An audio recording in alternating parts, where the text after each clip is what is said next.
নমস্কার বন্ধুরা, আজকে আমি প্রাঞ্জল কামরাকে নিয়ে কথা বলবো, তার কিছু অভ্যাস নিয়ে কথা বলবো। প্রাঞ্জল কামরা কে হচ্ছে সেটা আগে একটু বলে নিই। প্রাঞ্জল কামরা হচ্ছে, সে একজন ফাইন্যান্স রিলেটেড ভিডিও বানায় ইউটিউবে। হ্যাঁ, আমার প্রিয়, অনেক পছন্দ করি তার ভিডিও, তার অভ্যাস, তার লাইফ স্টাইলটাকে আমিও ফলো করি। সে পডকাস্টে গেছিলো একজনের, সেই পডকাস্টে কিছু কথা বলেছে, সেই কথাগুলোকে নিয়েই আলোচনা করব। প্রথমত সে বলে কি আমি সোশ্যাল মিডিয়া ইউজ করি না, সে সোশ্যাল মিডিয়া থেকে দূরে। তো আমরা তো নর্মাল মানুষ, তা আমাদের তো দূরে থাকাই দরকার। সে সোশ্যাল মিডিয়াতে থাকে না, কারণ সে বলেছে কি সোশ্যাল মিডিয়াতে থাকলে বন্ধুরা কোথায় ঘুরতে গেল, কার বার্থডে, হ্যান ত্যান এগুলো আসবে, ওর ভালো লাগে না, তাই জন্য আরও মেন্টাল হেলথে প্রভাব ফেলে, তাই জন্য ও সোশ্যাল মিডিয়া ইউজ করে না। তারপর সে বলে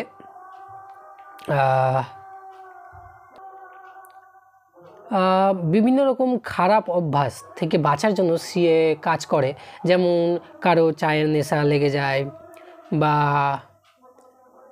সোশ্যাল মিডিয়া বা অন্য কিছুর একটা নেশা লেগে যায়, বারবার সোশ্যাল মিডিয়া খুলতে থাকে, বা যার চায়ের নেশা আছে চা খেতে থাকে, বা বাইরের জাঙ্ক ফুড খেতে থাকে। এই অভ্যাসগুলোকে নিয়ে সে বলেছিল কি একটা এমন সিস্টেম তৈরি করতে হবে কি যেন ওই অভ্যাসের কাছে আমি না পৌঁছাই। সে বলে কি একটা এক্সাম্পল দিয়ে বুঝায় কি যদি তোমার ফেসবুক বেশি দেখো বা অ্যাডিক্টেড, তাহলে কি করবে, ফেসবুকটাকে ডিলিট করে পাসপোর্টটাকে তুমি একটা বন্ধুকে বলে দিতে পারো কি আমার পাসপোর্টটা চেঞ্জ কর, আমাকে পাসপোর্টটা বলবি না, আর ফেসবুকটাকে ডিলিট করে দিতে পারো, ঠিক আছে। তারপরে ইনস্টল করবে না। যদিও ইচ্ছা হয়, খুব একটা ইচ্ছা হয়, তো তোমাকে গুগল থেকে গিয়ে দেখতে পারো, তাহলে গুগল থেকে গিয়ে দেখলে তোমার অসুবিধা হবে, তো তোমার আস্তে আস্তে অভ্যাসটা ছুটে যাবে। সেরকম সে বলে চায়ের ব্যাপারটা নিয়ে কি আমি চা খাই না, ওর একটা ভয় আছে কি অভ্যাস লেগে যাবে, খারাপ অভ্যাস লেগে যাবে। তাই জন্য আমরা এমন করব যে যেটা খারাপ অভ্যাস আছে, বাইরের খাওয়ার বা অন্য কোনো একটা খারাপ অভ্যাস, তো সেটাকে আমরা করবই না একদমই। মানে কেউ হয় নাকি একটু করে নিয়ে একটু সপ্তাহে একবার খেলে কি হবে, হ্যান হবে ত্যান হবে, ভাই একবারও করতে হবে না, সপ্তাহে একবার ট্রাই কেন করবি? কারো নেশার মদ বিয়ার এগুলো খাওয়ার নেশা আছে, তো বলে না কি হালকা হালকা করে ছাড়বো। আরে ভাই মেনে নিলাম হালকা হালকা করে ছাড়বি, ঠিক আছে, কিন্তু যার হালকা সালকা নেশা লেগে আছে তাকে খেতেই হবে না একদমই, বুঝলে।